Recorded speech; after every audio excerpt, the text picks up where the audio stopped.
Hi, friends, SAP consultants, users. You're welcome to another training session from your SAP FICO, SAP S/4HANA finance consultant, Kelechi Kelly Adele.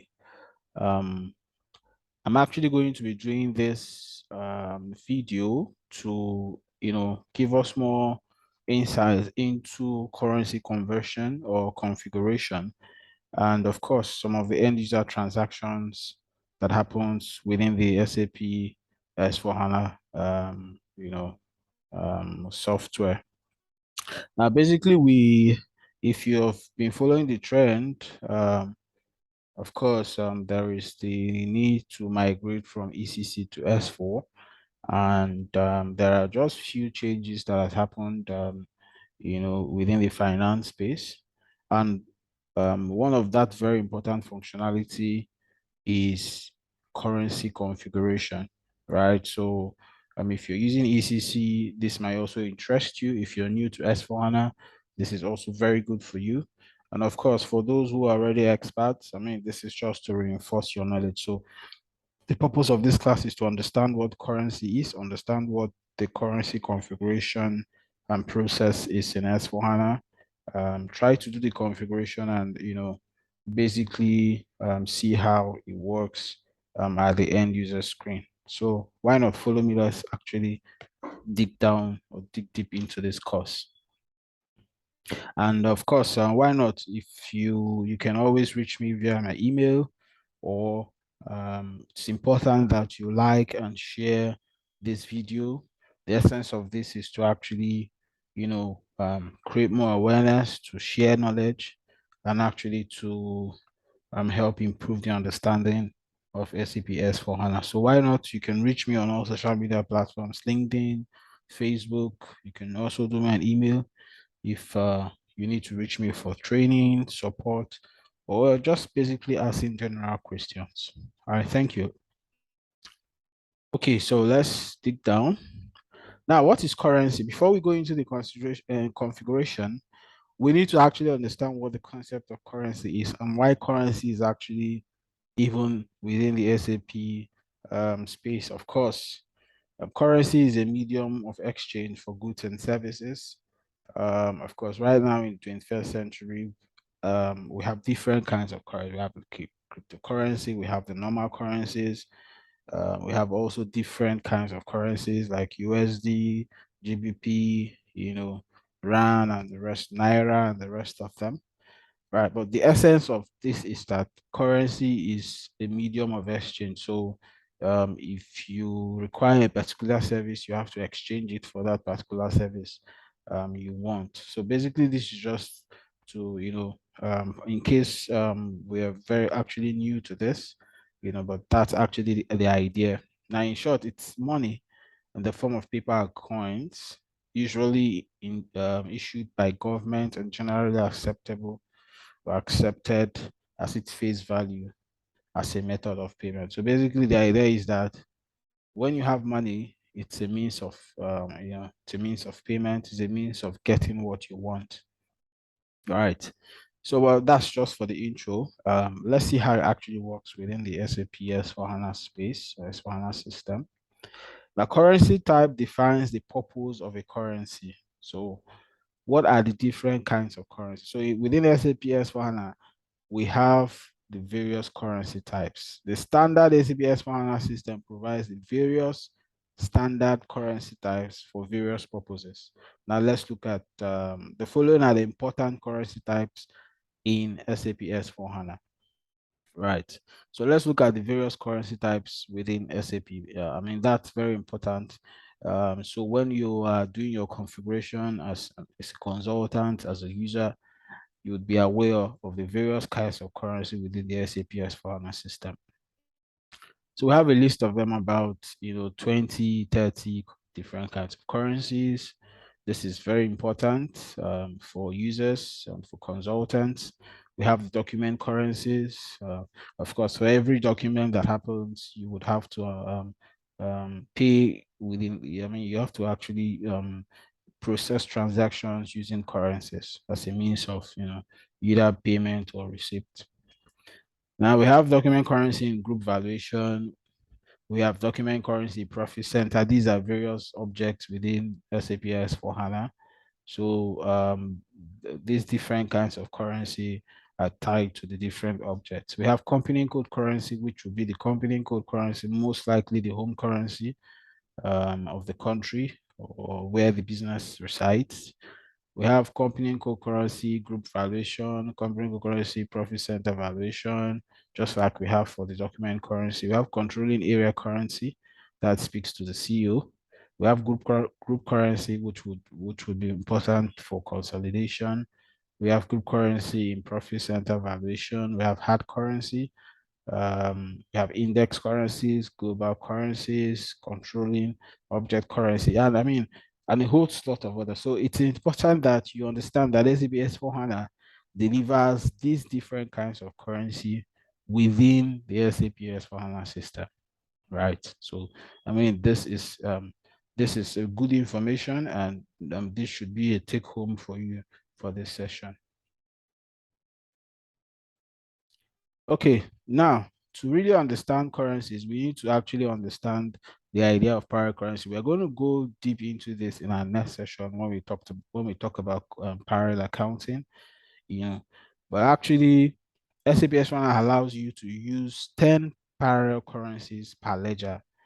So what this means is that for every ledger, of course, during your for reporting purposes, and to ensure that different kind of accounting principles like GAAP, IFRS, and all that applies to your company, there will be need to, report in different currencies other than the home currency. So SAP S/4HANA has given you that flexibility to use up to 10 parallel currencies per ledger. Of course, when we talk about the ledger, we talk about the leading ledger, the non-leading ledgers, which are basically used for valuations and for reporting purposes. We're going to go deeper into that when we talk about parallel accounting. So you can easily manage, check, and monitor the balances, the line items in different currencies as per an organization requirement. So yeah, wonderful functionality. So for example, I set up 5 different currencies within my company code per ledger. It could be the leading ledger, it could be the non-leading ledger. And of course, I go to SEDOCA, which is the single source of truth, which is one of the very major changes in the SAP S/4HANA system. For each line item, of course, you have to make sure you actually define the exchange rate for these various currencies. Immediately you process a transaction in your home currency, the system is actually going to give you different line items for the other currencies that are within the system, the other 4 currencies. So if you process a transaction, for example, if you do a configuration, for example, with 5 different currencies, which would be maybe the document currency, group currency, these different kinds of currency, and you assign, a ledger to them and an accounting principle to them, the system is going to, not just give you the information about your home currency, it's actually going to run line items for the different currencies that have been assigned to your company group through the ledger concept, right? We'll go into that deeper in our next session. Now, the following are the standard currency types that are available, within the configuration activity: document currency, company code currency, controlling currency, group currency, index-based currencies, um, global currencies, controlling object currencies. Now, you can do your further research on these different kinds of currencies, but these currencies speak to different functionalities within the SAP system. For example, group currency would be for group valuation. Hard currency would be any other currency that is not defined within the group currency. Global currency would be if you have a group, a global group, and you have, of course, local subsidiaries. All right. So how do we configure currencies in SAP S/4HANA? So that's the essence of this class today. To do your configuration, I'm just going to minimize my screen, make sure this is fine. Okay, so I have to just quickly run through this.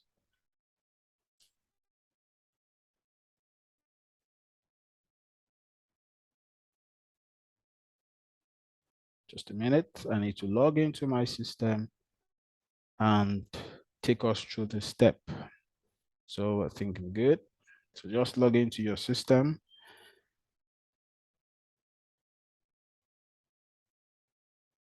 Just a little slow. Okay. Now, from the step here to define currencies within SAP S/4HANA, you have this menu path. You can go through the menu path, but why not? You can just run through the transaction code, and that will take us through defining our currency for our company code, right? So what I'm going to do, I'm going to take us through the menu path. So I'm going to go to SPRO, which would be for your configurations.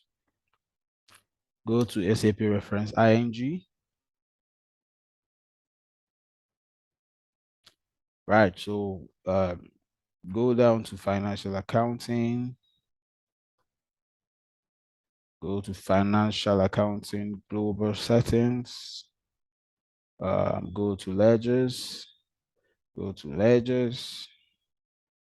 Now you have this as, define settings for ledgers and currency types, right? So define settings for ledger and currency types. So what you can do is actually to click on this, execute this transaction.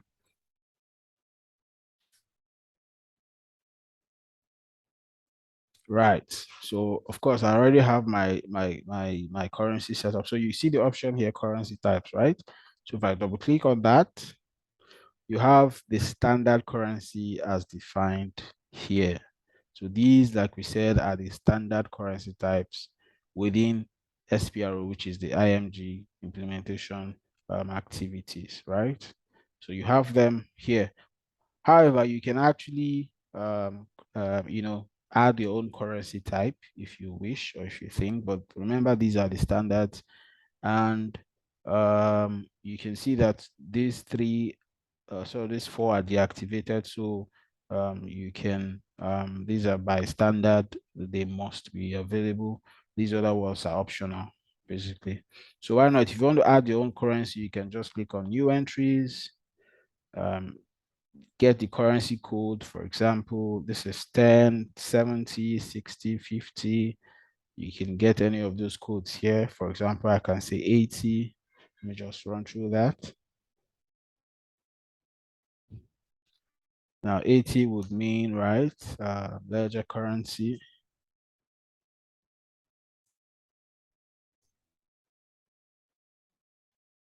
And of course, just click on enter. And of course, we have that space. So I have successfully created my own currency, and you see it here as part of the currency types within the SAP S/4HANA system, right? You can just, if you want to remove that, you can just, sorry, I think my system is a little bit slow, but you can basically highlight and use the delete option. Just untick this. So, okay, just leave it blank, right? So it's fine. All right, so the next thing we're going to look at is global currency conversion settings. So let's say you double click on that. The essence of this is to define your global currency settings. By standard, we have these very three important global currency settings. Um, I mean, it's worthy to know that in SAP S/4HANA, you cannot actually proceed with you cannot conclude your configuration without first setting up your currency configurations. Unlike ECC in SAP S/4HANA, you must actually assign the various currency types to the company codes, and before that is actually done, before you can successfully post transactions. So let's look at what we have. So we have successfully created our currency. And of course, you do that at the currency type. right? So you can see the various various different currencies. Now, we can actually assign a company code, you know, to be part of this settings, which is currency conversion settings for company code. So we're just going to go back. So remember, this is global currency. We've just confirmed that these currencies are existing, and of course, 00 is the document currency, as you can see, right? So the company code currency is mapped to the document currency. Every other currency is mapped to, so you can see 10 here, you can see 10 here. So every other currency is mapped to the company code currency. It's very, very important that this functionality, and we have the source currency type, we have the exchange rate type. Of course, it's by standard M, which is the standard translation. Very, very important. Your translation date, you have different options, but by standard, yours should be on the translation date. And of course, these are real-time conversions. So double click on the currency conversion setting for company codes. And when you do that, here you have to define um, your company code currency, which would be the global currency for your company code. So ideally, that will speak to the company code currency, which is 10. It is important for this to happen in order to make sure that your company code is assigned to a global currency, which will actually support your configuration, right? And it's also important that it's assigned to the company code, because the company code currency will speak to the company code will speak to the company code currency, and also speak to the global currency, because this has been mapped at this point. So how do I, you know, assign my company code to the global currency as well as the company code currency? Just click on new entries. Here you can search for your company code. You can click the drop down if you don't remember the code. So I'm just going to use a demo because my standard company code is already there. So I can just use this as my company code. Of course, yeah, and this option is the currency valuation type. I'm going to be using 60, which is my global currency. And the currency that I'll be mapping that to that is it's going to be mapping to the company code currency. Or sorry, the currency for this would be GBP. This will be mapping to the company code currency, which is basically on USD. So it's important that the global currency is could be the currency at the global headquarters. The company code currency is the currency at the local office or the country. So it's important that these two currencies are different, because if they are the same, then there is actually no point with doing this mapping, because the system is actually going to throw up an error. So if there is if the currency at the home and the group is the same, you can just ignore this. But if they are different, then you have to, of course, that's why we have the word global. It could be that there is different companies at different locations, different countries. Exchange rate type, we're going to be using the average, which is standard M. The system should, do this translation using translation date, not necessarily the posting or document date. So we can specify the translation date when we talk about, exchange rates in a later time. So just click on enter to confirm. And this is how you can assign the company code to global currency, and also map that to the company code currency. So if you're done, you can click on save and okay. Then you can, just save that. So, I'm just going to go back. So you can see OBM1 actually is tied to, I didn't pick up the GBP, but it's tied to the company code currency. Of course, this would have to, it's another company code from the standard. So I have to check the settings for this also. But basically just follow these steps to assign your own company code, to the global currency, which would be that this would actually prompt currency conversions, when you process transactions.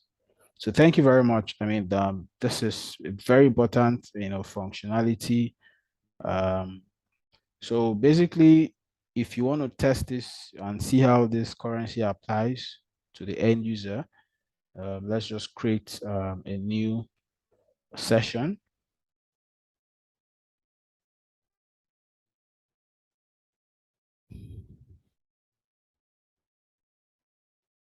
So let's get to a vendor invoice at the 60.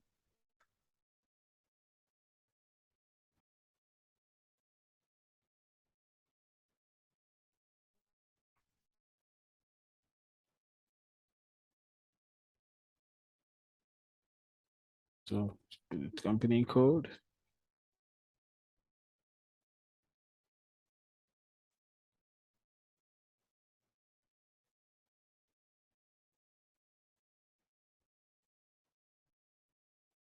Right. So, I mean, here you can actually see how the different currencies applies to the various documents, right? So here you can define those currencies that are applicable to your documents, and actually process that.